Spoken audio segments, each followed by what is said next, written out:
លេខ0នៅក្នុង10គឺមានតម្លៃស្មើនឹង0សូមស្វាគមន៍សាជាថ្មីមកកាន់ page បឋម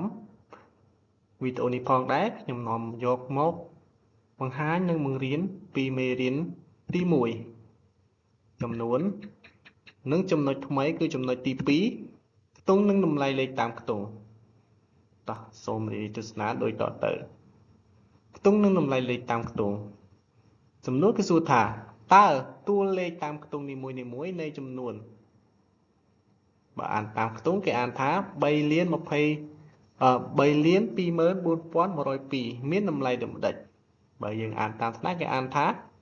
3,24,103ប៉ុន្តែត្រង់ចំណុចទី2នេះ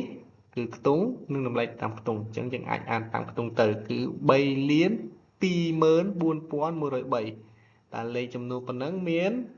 តម្លៃដូចម្ដេចមានតារាងខាងក្រោមទុកឲ្យមើលបាទ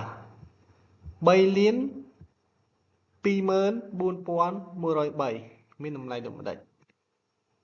លេខ3នេះលេខ3នេះវានៅក្នុងខ្ទង់រីនេះកន្លែងនេះហៅខ្ទង់រីតើមានតម្លៃស្មើនឹងប៉ុន្មានអញ្ចឹងលេខ3នៅខ្ទង់រីនេះគឺមានតម្លៃស្មើនឹង3គុណនឹង1នេះបានន័យថា1នេះបានន័យថាជាខ្ទង់រីណាខ្ទង់រីមានតម្លៃខ្ទង់រី1ណាអញ្ចឹងបើ3គុណនឹង1គឺវាស្មើនឹង3យើងបញ្ជាក់ឡើងវិញខ្ទង់រាយលេខ3នៅខ្ទង់រាយ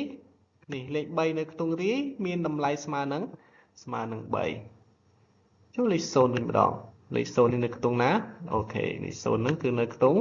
10តើលេខ0នៅខ្ទង់10មានតម្លៃស្មើប៉ុន្មានបាទលេខ0នៅខ្ទង់10គឺមានតម្លៃស្មើនឹង0អញ្ចឹងហើយបានចេញ10នេះបានន័យថាខ្ទង់10អញ្ចឹងវាមានចំនួន10ដែរណាបាទអញ្ចឹងបញ្ជាក់ឡើងវិញលេខ0នៅខ្ទង់10មានតម្លៃស្មើនឹង0អញ្ចឹងរាល់ចំនួនទាំងអស់ដែលគុណនឹង0គឺស្មើនឹង0តោះបន្តទៀតលេខ1នេះម្ដងលេខ1នេះនៅខ្ទង់ណាបងប្អូនគ្នាបាទលេខ1ហ្នឹងគឺនៅក្នុងខ្ទង់100នៅខ្ទង់100តើលេខ1នៅខ្ទង់100មានតម្លៃស្មើនឹងប៉ុន្មានបាទលេខ1នៅខ្ទង់100មានតម្លៃស្មើនឹង100អូខេលេខ4វិញម្ដងលេខ4នៅខ្ទង់ណាបងប្អូនគ្នាគឺនៅខ្ទង់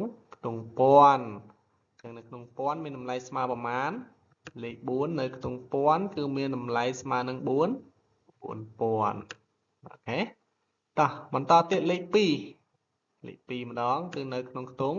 10000តើមានតម្លៃស្មើនឹងប៉ុន្មានលេខ2នៅខ្ទង់10000គឺមានតម្លៃស្មើនឹង20000លេខ0វិញម្ដងលេខ0នៅក្នុងខ្ទ